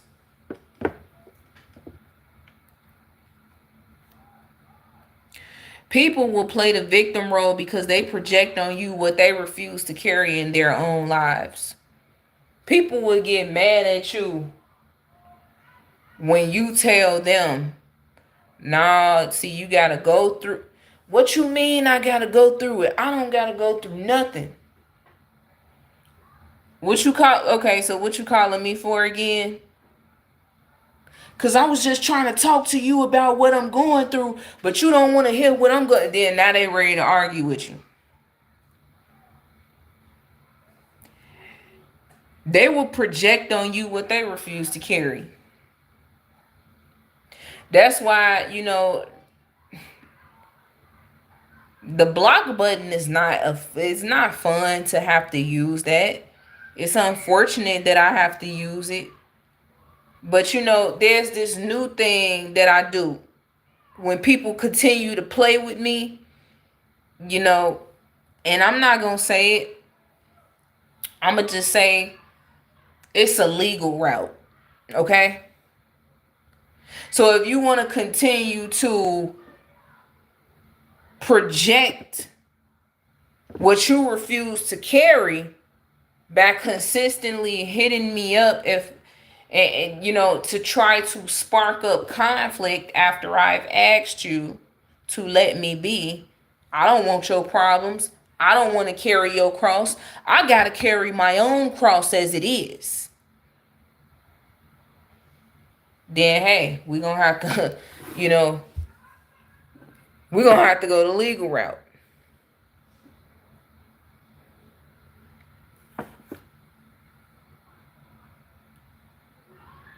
God manifests his power.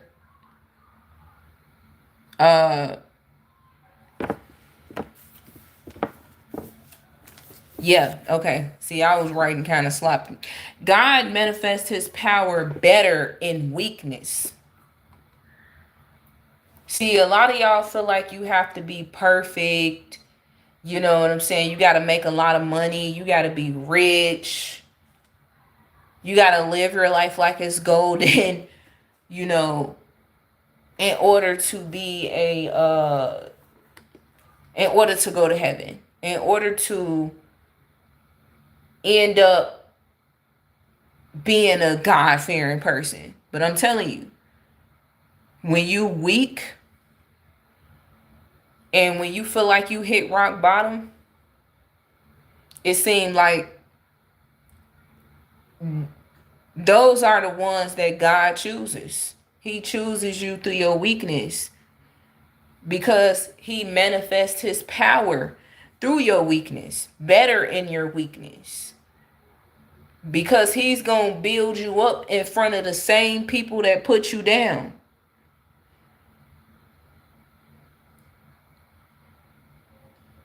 And also, look, last but not least, whatever you refuse to master will become your master. And we're going to close out with that. Always know that, please. Whatever you refuse to master will become your master. If you don't master what you're going through, if you can't master what you're going through, you better believe it's going to become your master. I remember once upon a time in my life when I was going through something which I thought it was the hardest time in my life. But shoot, I ain't lived long enough to see the hardest time in my life yet. You know, none of us have really, to be honest. I started to come to the realization after a while, especially through Stephen Darby's teachings, that I am idolizing. I'm idolizing, and there is only one God. I'm actually idolizing my situation. I'm idolizing the people that is putting me through the situation that I got to go through. So because I refused to carry my cross. I refused to accept that I had to go through those things, because also refused to accept that, God will manifest his power better within my weakness. I refuse to accept that I can become stronger through my circumstances. It took me to sit and have to really listen to Stephen Darby to realize that, wow, man, look at everything that he's teaching me is what I should have been caught on to a long time ago. But it's okay though, because some of us, man, honestly, y'all, some of us, we learn later on in life. But see, the thing is, it's not about how old. It's a plus if you can learn at a very young age, but it's not about you turning 80 years old and it's a bad thing that you finally got it together. As long as you got it together, finally, it clicked in your head. Finally, you like, man, I get it. I get what life is all about. I gotta uncondition myself from the ways of the world. I gotta steal myself away from the ways of the world. It's all about God, God, God, God.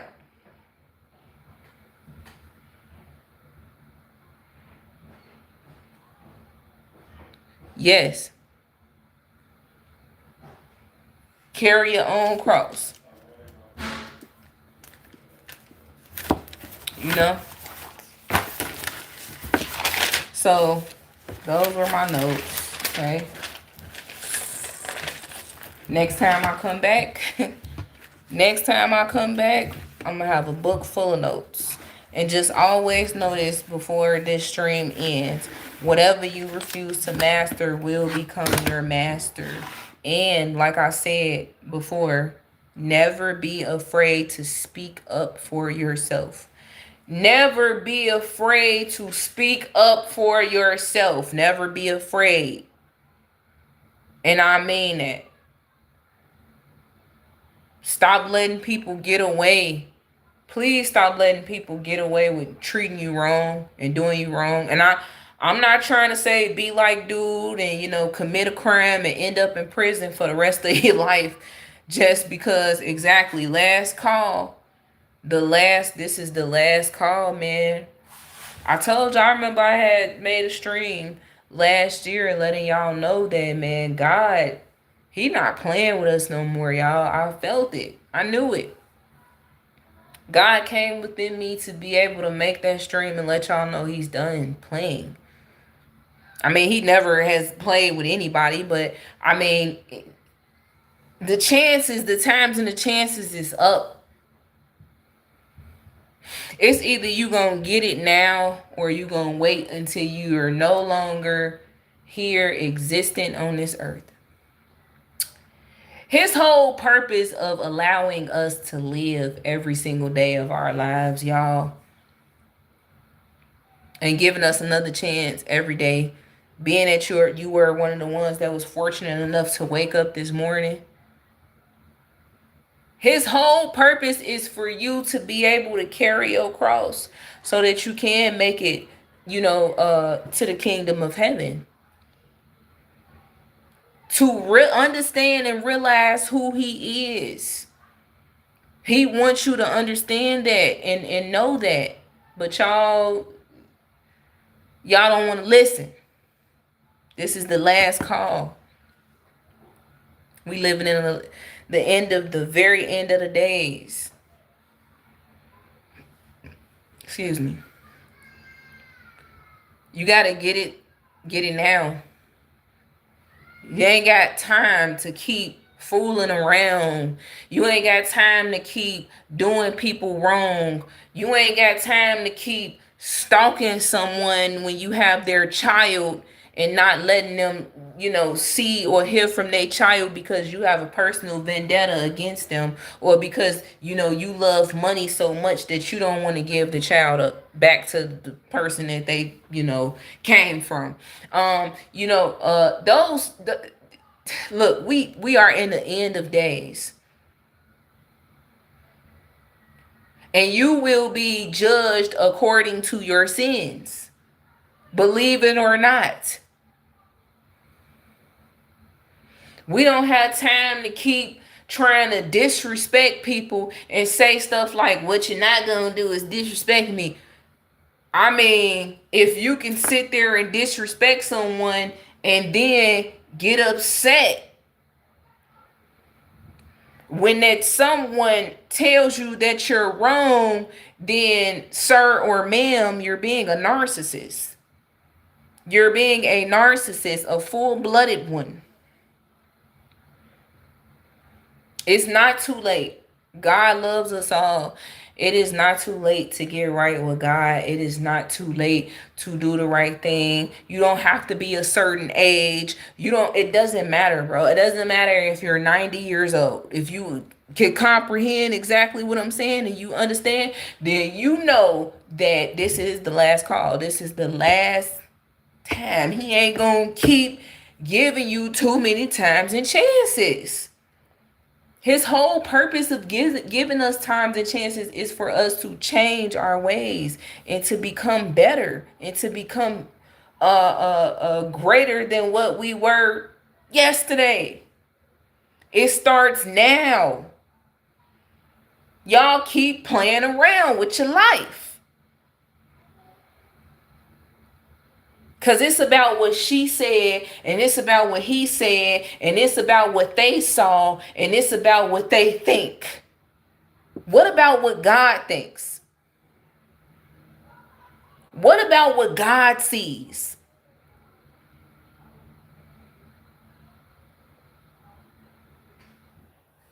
Open up your hearts to God and let him in. And stop being so stubborn and resistant to truth. Stop being so stubborn and resistant and thinking you got it all together. Because you will find out on Judgment Day that you don't. Last call.